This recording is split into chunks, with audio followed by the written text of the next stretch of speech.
आपके साथ मैं हर्षा शर्मा। आपको दिखाते हैं खबर 1 मिनट, यानी कि 1 मिनट में खबरों का पूरा विश्लेषण।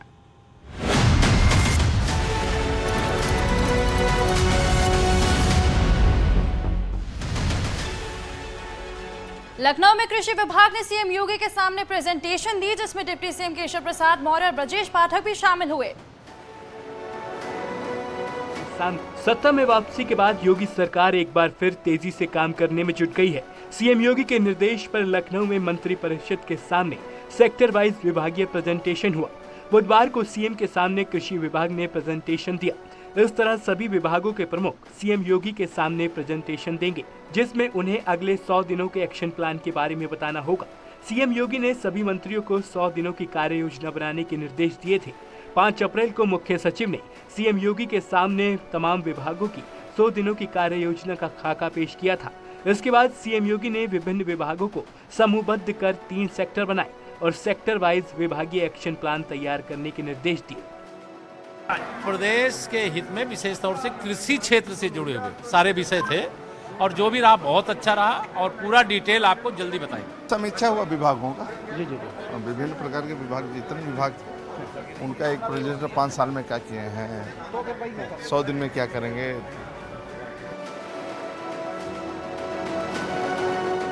दूसरे कार्यकाल में सीएम योगी लगातार एक्शन में है। इसी कड़ी में सीएम योगी ने सख्त निर्देश दिए हैं। अब हर ऑफिस में सिटीजन चार्टर लागू किया जाएगा। समय पर शिकायतों का निस्तारण किया जाए। सीएम योगी ने निर्देश दिया है कि जनता को दफ्तर के चक्कर न लगाने पड़े। सीएम योगी ने जब से दूसरी बार मुख्यमंत्री पद की शपथ ली है, वो लगातार एक्शन में है। जिलों के दौरे कर रहे हैं, जनता दरबार लगा रहे हैं। इसी बीच सीएम योगी ने फिजूल खर्ची रोकने के लिए बड़ा कदम उठाया है। मुख्यमंत्री ने अपनी टीम को साफ निर्देश दिया है कि जिलों के भ्रमण के दौरान कोई भी मंत्री होटल में न ठहरे और न ही सरकारी गेस्ट हाउस में रुके। इसके अलावा सीएम योगी ने एक और निर्देश दिया है कि परिवार के सदस्य को निजी सचिव नियुक्त न करे। मुख्यमंत्री योगी आदित्यनाथ ने सहखर्ची रोकने और पारदर्शिता लाने के लिए एक निर्णय किया है और ये निर्देश दिए हैं अपने सभी मंत्रियों को कि जो भी मंत्री हैं वो जिलों के दौरे पर जब भी सरकारी दौरों पर जाएंगे तो वहां वो सरकारी गेस्ट हाउस में ही रुकेंगे, यानी कि प्राइवेट होटलों में ठहरने की पूरी तरीके से मनाही कर दी है। वहीं दूसरी तरफ मुख्यमंत्री योगी आदित्यनाथ ने कहा कि निजी सचिव परिवार के वक्त नहीं होंगे। कैमरामैन गोपी के साथ Sanket Mishra, news 18 Lucknow. Deputy CM Keshav Prasad Maurya ने एक बार फिर एसपी अध्यक्ष अखिलेश यादव पर जमकर हमला बोला। आगरा पहुंचे डिप्टी सीएम केशव प्रसाद मौर्य ने कहा कि समाजवादी पार्टी अब समाप्तवादी पार्टी हो गई है और अखिलेश को 2012 के बाद 2017 याद नहीं रहता। सपा के बहुमत वाला हो गया है, ये खुशी की बात है। और सपा समाप्तवादी पार्टी हो गई है, ये अधिक खुशी की बात है। श्री अखिलेश यादव जी को लगता है 2012 से 2017 याद नहीं रहता है, उनको कह दिया करो, उसको याद किया करो। इसके अलावा डिप्टी सीएम ने एमएलसी चुनाव में बीजेपी की जीत पर खुशी जाहिर की और इसे कार्यकर्ताओं की जीत बताया। जी के साथ साथ हमारे 33 की संख्या में हमारे प्रत्याशी विजयी हुए हैं। सबको बधाई देता हूं। जो चुने हुए जनप्रतिनिधि, जिनके वोट के आधार पर यह सब चुने गए हैं, जनप्रतिनिधियों को और जनप्रतिनिधियों के बीच में हमारे कार्यकर्ता गए हैं और हमारे विधानसभा में जो लोकसभा में जो चुने हुए जनप्रतिनिधि हैं वह सब गए हैं। हमारे संगठन के सभी इकाइयों ने मेहनत किया है, सबको बधाई देता हूँ। और एमएलसी यशवंत सिंह ने कहा है कि उनके राजा भैया से अच्छे संबंध है, लेकिन इसका मतलब ये नहीं कि वो जनसत्ता दल ज्वाइन करने वाले हैं। मऊ से निर्दलीय चुनाव लड़कर जीते एमएलसी विक्रांत सिंह के पिता और विधान परिषद के सदस्य यशवंत सिंह ने जनसत्ता दल में जाने को लेकर कहा कि वो अभी बीजेपी के ही एमएलसी हैं। मीडिया हो, राजनीतिक गलियारा हो और उत्तर प्रदेश की जनता हो, सब यह जानते हैं कि हमारा उनका संबंध कितना बेहतर है, एक दूसरे के हम लोग कितने शुभचिंतक हैं। देखिए, वो पत्र जो है फेसबुक, प्रिंट मीडिया और इलेक्ट्रॉनिक मीडिया तक है, उसको हमने भी देखा है, लेकिन मैं भारतीय जनता पार्टी का एमएलसी हूँ। वहीं उन्होंने कहा कि नव निर्वाचित एमएलसी विक्रांत सिंह खुद तय करेंगे कि वो किसी पार्टी में शामिल होंगे या नहीं। इसके अलावा उन्होंने बताया कि बीजेपी की तरफ से उन्हें चुनाव जीतने के बाद कोई बधाई नहीं मिली है। हमको कोई बधाई का संदेश नहीं दिया और किसी ने इसके पहले भी कोई हमको जिम्मेदारी नहीं दी किसी सवाल पर। तो भारतीय जनता पार्टी में जब चुनाव लड़ने के लिए प्रयास किया तो उसे टिकट नहीं मिला। पार्टी ने तय किया था कि कोई विधायक, कोई सांसद का बेटा चुनाव नहीं लड़ेगा। बरेली के दरगाह आला हजरत के मौलाना ने समाजवादी पार्टी को लेकर बड़ा बयान दिया है। मौलाना शहाबुद्दीन ने कहा कि मुसलमानों को समाजवादी पार्टी के अलावा नए राजनीतिक विकल्प की तलाश करनी चाहिए। 4 बार ऐसा हो चुका है कि मुसलमानों ने बीजेपी के साथ शिद्दत के साथ मुखालफत की और कामयाबी मुसलमानों को नहीं मिल सकी। तो इस वजह से अब हालात और तकाज़े बदल चुके हैं, सियासी पस मंज़र बदल चुका है। इसलिए मेरा तमाम मुसलमानों से मशवरा है कि वो अल्टरनेट पर गौर करें, नेमल बदल को तलाश करें, अपनी सोच और फिक्र को बदलें। मौलाना ने कहा कि अखिलेश को मुसलमानों की दाढ़ी और टोपी से नफरत है। मौलाना ने ये भी कहा कि मुसलमानों को सियासी दलों के बहकावे में नहीं आना चाहिए और इसके अलावा जितनी भी पॉलिटिकल पार्टियां हैं उनको भी विकल्प के तौर पर आजमाना चाहिए। मैं सिर्फ कांग्रेस की बात नहीं कर रहा हूं, मैं भाजपा की बात कर रहा हूं। समाजवादी पार्टी के संरक्षक मुलायम सिंह यादव इटावा पहुंचे और लोगों के बीच नेताजी का पुराना अंदाज देखने को मिला। समाजवादी पार्टी के संरक्षक मुलायम सिंह यादव ने इटावा में लोगों से मुलाकात की। मुलायम सिंह यादव शहर में निकले और पुराने समाजवादियों से उनके घर जाकर मिले। इस दौरान लोगों ने मुलायम सिंह यादव का फूल बरसाकर स्वागत किया। मुलायम सिंह यादव ने लोगों से हाल जाना और बातचीत की। इस दौरान एसपी समर्थक पैर छूकर नेताजी का आशीर्वाद लेते दिखाई दिए, तो मुलायम सिंह यादव ने भी लोगों को ड्राई फूड और मिठाई खिलाई। उत्तराखंड के सीएम पुष्कर सिंह धामी मध्य प्रदेश पहुंचे। उनके साथ कैबिनेट मंत्री गणेश जोशी भी मौजूद रहे। उत्तराखंड के सीएम पुष्कर सिंह धामी ने उज्जैन में महाकाल के दर्शन किए और पूजा की। इसके अलावा सीएम धामी ने बगलामुखी मंदिर में भी पूजा अर्चना की। इसके अलावा सीएम धामी ने कहा कि प्रदेश में सुख, शांति और प्रगति के लिए बाबा का आशीर्वाद लेने आए हैं। हमने पूरे प्रदेश के लिए, हमारे सुख शांति के लिए, तरक्की के लिए प्रार्थना की है। और साथ ही साथ अभी हमारा चुनाव भी समाप्त हुआ है, चुनाव पूरा हुआ है और हमारे देश के यशस्वी प्रधानमंत्री नरेंद्र मोदी जी के नेतृत्व में उत्तराखंड समेत चारों राज्यों में प्रचंड भाजपा की सरकार आई है और उनके नेतृत्व में हमारा भारत विश्वगुरु बनेगा। उत्तराखंड हमारा राज्य जो है हिंदुस्तान का श्रेष्ठ राज्य बनेगा और प्रधानमंत्री जी ने जैसा कहा है कि आने वाले जो दशक है ये उत्तराखंड का दशक होगा। मैं भगवान बाराबंकी के एक दिव्यांग का वीडियो लोगों के लिए प्रेरणा बन रहा है और बता रहा है कि अगर जीने का जज्बा हो तो कुछ भी नामुमकिन है। तन्ने आकाश के दोनों हाथ जन्म से नहीं है और एक पैर भी खराब है, लेकिन फिर भी इसमें जीने का जज्बा है और आकाश बेहद ही जागरूक भी है। आकाश इन दिनों कोरोना से बचाव के लिए सभी को कोविड वैक्सीनेशन करवाने के लिए जागरूक कर रहा है। आकाश का कहना है कि उसने वैक्सीन लगवा ली है, बाकी सभी को भी वैक्सीन लगवानी चाहिए। आकाश का बेहद बहादुरी से कोविड वैक्सीन लगाने का एक वीडियो सोशल मीडिया पर वायरल हो रहा है, जिसे खुद बाराबंकी के जिला अधिकारी डॉक्टर आदर्श सिंह ने अपने ट्विटर हैंडल पर शेयर किया। आकाश के इस जुनून के सभी लोग कायल हो रहे हैं। आकाश है, मैं कक्षा 7 में पढ़ता हूँ। मेरे स्कूल का नाम कंपोजिट स्कूल मंगलापुर। मैं आज कोरोना वैक्सीन लगवाया हूँ, उससे मुझे कोई तकलीफ नहीं है। प्रयागराज में भी एसपी नेता की संपत्तियां जब्त की गई हैं, जिसकी कीमत 5 करोड़ से ज्यादा की है। संगम नगरी में एसपी के ब्लॉक प्रमुख मोहम्मद मुजफ्फर की 5 संपत्तियां जब्त की गई। एसएसपी अजय कुमार की मौजूदगी में एसपी नेता के 5 बड़े प्लॉट, मकान और दुकान कुर्क किए गए। पुलिस के मुताबिक मोहम्मद मुजफ्फर थाना पुरा मुफ्ती का हिस्ट्री शीटर अपराधी है, जिस पर कई मामले दर्ज हैं। पुलिस ने आरोपी पर गैंगस्टर एक्ट के तहत मामला दर्ज कर कार्रवाई की है। कुर्क की गई संपत्तियों पर पुलिस ने नोटिस चस्पा कर थाना अध्यक्ष को प्रशासक नियुक्त कर दिया है। इसके अलावा काली कमाई से अर्जित की गई संपत्तियों की भी तलाश की जा रही है। पुलिस का कहना है कि जल्द ही रैकेट को नेस्तनाबूद कर दिया जाएगा। एक कुख्यात अपराधी गौ तस्कर माफिया मोहम्मद मुजफ्फर पुत्र अहमद मुख्तार अहमद की तकरीबन 5 करोड़ से भी ज़्यादा काली कमाई से अर्जित उसके संपत्तियों को सरकार के पक्ष में कुर्क किया गया है। मुजफ्फर अहमद एक बहुत ही कुख्यात माफिया है जो गौ तस्करी के कामों में लिप्त था। इस पे करीब 2 दर्जन के आसपास मुकदमे दर्ज पाए गए हैं। मेरठ पुलिस मीट कारोबारी पूर्व मंत्री याकूब कुरैशी की संपत्ति की कुर्की की तैयारी में जुट गई है। याकूब कुरैशी पिछले लंबे समय से फरार चल रहा है। उसकी पत्नी और बेटे के खिलाफ नॉन बेलेबल वारंट भी जारी किया गया है। वहीं याकूब की फैक्ट्री से जो मीट बरामद हुआ है उसको लेकर पुलिस ने बड़ा खुलासा किया है।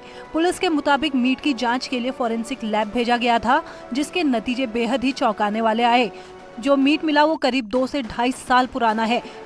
इस मीट पर फंगस और कीड़े भी मिले, जिसे प्रोसेस कर एक्सपोर्ट करने की तैयारी की जा रही थी। जो मीट का सैंपल था वो लैब भेजा गया था। इसमें फूड सेफ्टी जो विभाग है, खाद्य विभाग, उनकी तरफ उन्होंने जो सैंपल भेजा था उसकी भी रिपोर्ट आई है। उसमें जो सैंपल था वो मतलब अखाद्य बताया गया है कि नॉट फिट फॉर कंजम्पशन। उसमें फंगस वगैरह भी पाया गया। अब तक फैक्ट्री में काम करने वाले 10 लोग गिरफ्तार हुए हैं। याकूब कुरैशी पर अब खाद्य विभाग की ओर से भी कानूनी कार्रवाई की तैयारी की जा रही है। उसमें एमडीए के स्तर से जो कानून के तरह से जो कार्रवाई करनी चाहिए वो एमडीए अपने स्तर से कर रही है, और उसमें जो नोटिस पीरियड है और कुछ न्यायालयों में केस भी लंबित है और एमडीए उसको प्रॉपर। हाई कोर्ट ने रोक के बावजूद बुलंदशहर में बुलडोजर चलाने को लेकर फटकार लगाई है और अधिकारियों को कोर्ट में तलब किया है। दरअसल झाझर में एरोसिटी रेजिडेंसी पर बुलडोजर चलाना सरकारी मशीनरी को भारी पड़ गया। यमुना विकास प्राधिकरण के सीईओ अरुण कुमार सिंह समेत बुलंदशहर विकास प्राधिकरण के 6 अफसरों को इलाहाबाद हाईकोर्ट ने तलब किया है। सभी अफसरों को 6 अगस्त को व्यक्तिगत रूप से पेश होकर अपना स्पष्टीकरण देना होगा। कोर्ट ने पूछा है कि पीड़ित के पास जब स्टे ऑर्डर था तो फिर बुलडोजर क्यों चलाया गया। यमुना विकास प्राधिकरण ने 29 मार्च को बुलडोजर चलाकर दफ्तर ढा दिए थे। भवन, सड़कें और नालियों को भी निस्ते-नाबूद किया था। माननीय उच्च न्यायालय के आदेश की अवमानना करते हुए यमुना एक्सप्रेस वे के अथॉरिटी के अधिकारीगण और जिला प्रशासन के अधिकारीगण उनको जमींदोज कर दिया, गिरा दिया 29 मार्च को। उन्होंने कहा कि देखिए ऐसा है कि जितनी नुकसान हुआ है वहाँ के लोगों का, वो नुकसान की भरपाई करिए, तभी आपका पर्सनल अपीयरेंस से मुक्त होगा। अदरवाइज 16 अगस्त को आप माननीय उच्च न्यायालय में आप आइए और ये कहिए आपके खिलाफ चार्ज फ्रेम होगा कि आपने कैसे गिरा दिया। मुजफ्फरनगर में 2 हिस्ट्री शीटर भाइयों पर बाबा का बुलडोजर चला, जहां दोनों भाइयों के अवैध कब्जे को गिराया गया। मामला बुढ़ाना तहसील के हुसैनपुर कला का है, जहां प्रशासन ने 2 हिस्ट्री शीटर भाइयों के कब्जे से लगभग 1 करोड़ रुपए की ग्राम समाज की जमीन को बुलडोजर चलवाकर खाली कराया। आरोप के मुताबिक हिस्ट्री शीटर जकुल्ला और शहनवाज ने लंबे समय से ग्राम समाज की जमीन पर कब्जा कर रखा था। जिला प्रशासन को जब सूचना मिली तो एसडीएम और सीओ के नेतृत्व में एक टीम का गठन किया गया, जिसने पुलिस फोर्स के साथ मौके पर पहुंचकर बुलडोजर की मदद से इन जमीन को कब्जा मुक्त कराया। ये जमीन गौशाला के लिए चिन्हित की गई थी, लेकिन हिस्ट्री शीटर दोनों भाइयों ने इस जमीन पर कब्जा करके बाउंड्री करवाकर इस पर गेट लगा दिया था। बता दें कि हिस्ट्री शीटर दोनों भाई इस समय जिला बदर चल रहे हैं। एसएचओ बुढ़ाना के साथ फोर्स के साथ मौके पर गए तो बिल्कुल बात ठीक पाई गई। इस पर बाउंड्री वाल और गेट लगा के अवैध अनाधिकृत कब्जा कर रखा है। इससे जेसीबी की मदद से उस अनाधिकृत कब्जे को हटाया और इन दोनों भाइयों के विरुद्ध अभियोग पंजीकृत किया है। सार्वजनिक लोक संपत्ति के संबंध में, उसको अवैध कब्जा लेने के संबंध में, और ये कार्रवाई की गई है। यूपी में बाबा का बुलडोजर माफिया और अपराधियों पर कहर बनकर टूट रहा है। कई शहरों में बुलडोजर की कार्रवाई जारी है।